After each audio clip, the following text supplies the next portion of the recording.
Thomas the tank engine wouldn't stop being a nuisance. Night after night he kept the other engines awake.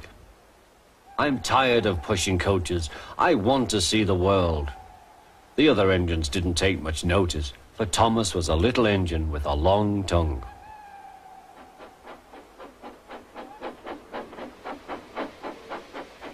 But one night, Edward came to the shed. He was a kind little engine and felt sorry for Thomas. I've got some freight cars to take home tomorrow. If you take them instead of me, I'll push coaches in the yard. Thank you, said Thomas. That will be nice. Next morning, Edward and Thomas asked their drivers, and when they said yes, Thomas ran off happily to find freight cars.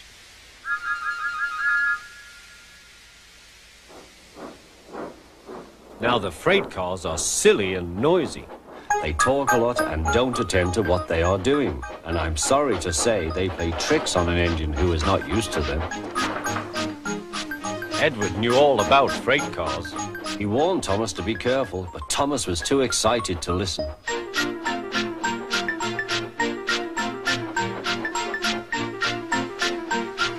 The shunter fastened the coupling, and when the signal dropped, Thomas was ready.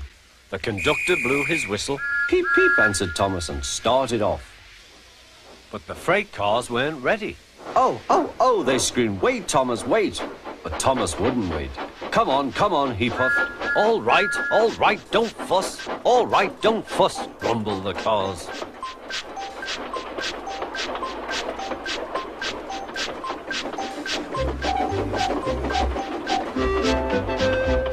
Thomas began going faster and faster. Whee! He whistled as he rushed through Henry's tunnel.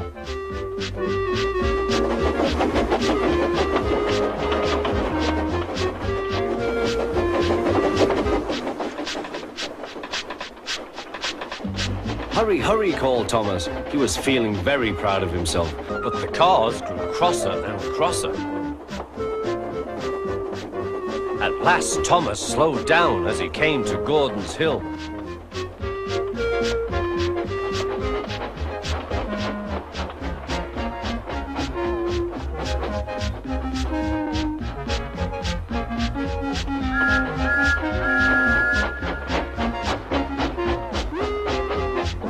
Steady now, steady, warned the driver as they reached the top.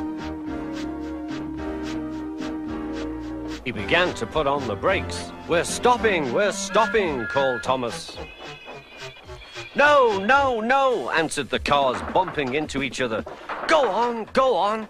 Before the driver could stop them, they had pushed Thomas down the hill and were rattling and laughing behind him. Poor Thomas tried hard to stop them from making him go too fast. Stop pushing, he hissed. But the cars took no notice. Go on, they giggled in their silly way.